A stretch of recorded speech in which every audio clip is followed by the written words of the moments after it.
Happy Wisdom Wednesday, everyone, and this week's book of the week is inspired by, unfortunately, the elections that we're just about to go through. So many of you stayed up late last night, as did I, to see the results of the election, and of course, as predicted, we didn't find out, right? And now we're in a very interesting process, and many of us, Americans, are concerned as to what's going to happen. And that inspired me to pull out a book actually from college. This is a book that I had from history class, and I always recommend keep your books. You'll never know when you'll need them again. And the book is called To Begin the World Anew, The Genius and Ambiguities of the American Founders by Bailyn. Now, Mr. Bailyn unfortunately passed away a few years ago, but he wrote this fantastic book really diving into the interesting lives and conflicts of our founders to understand what was it about them that helped create this great country and our political system, which granted has its flaws, but of course has lasted this long and of course is not by accident one of the greatest countries on earth.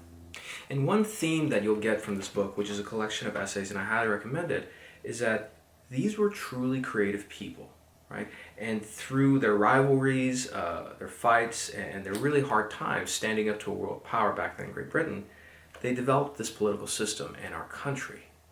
Now, that doesn't go without saying that they've definitely been criticized, and rightfully so, for a lot of the mistakes that they made in the past, from racism to sexism to the compromises and violations of principles. That said, however, there's no doubt that it was truly a group of very creative individuals who created all of this, many of whom were really young. Jefferson was 33 years old. I believe Benjamin Franklin was around the same age. Madison was about 21 years old. Adams was 25, right? So how did this happen? Now, one thing when you think about creativity is that oftentimes creativity is sparked in isolation, a mind that's thinking about a problem and looking at the world in different ways.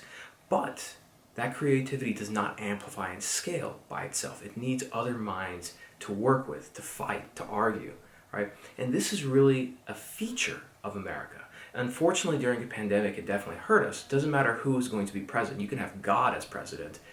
50% of Americans would say, God, I'm not listening to you. I'm going to not wear a mask. I'm going to go outside, all these things.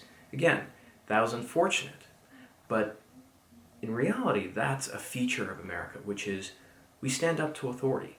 We do things differently. We're always experimenting, trying to do new things. And of course, as we saw during the pandemic, all the states, while we are united, got to address and decide how each state individually was going to address the coronavirus, deal with lockdown, deal with economics, and other things. And while this is one of the toughest times in our country's history in quite a long time, I still truly believe that 2020, again, think of 2020 vision, that this year is going to be like the coronavirus, corona being crown, a crowning, like a birth into a new age. And once we get through this period, because of who we are as Americans, creatively we'll come out of the election, out of the pandemic, and usher in the new age, a golden age of America. Because what makes this country great, why individuals from all over the world come here, is not because of who we have as president, no.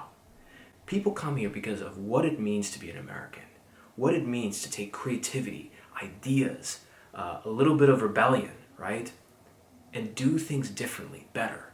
Because that's what makes America great. And I think that regardless of what happens to the election, what I can guarantee you is that no matter what, as an American, it's going to continue being great. And it may be different for a lot of people. Policies might change, laws might be enacted. That there's no doubt about that. But at the end of the day, as an American, you get to decide for yourself who you want to be and the kind of life that you want to live. And so I definitely recommend this book, To Begin a World Anew. And more importantly, I would really think about what that means to be an American. Yes, we're going through a tough time right now, but because of that creativity and the fact that we're having to really assess our political system, and more importantly, put it to test, right? Really put stress on the system. Can we actually make this through and have a duly elected president in the right way? We'll find out.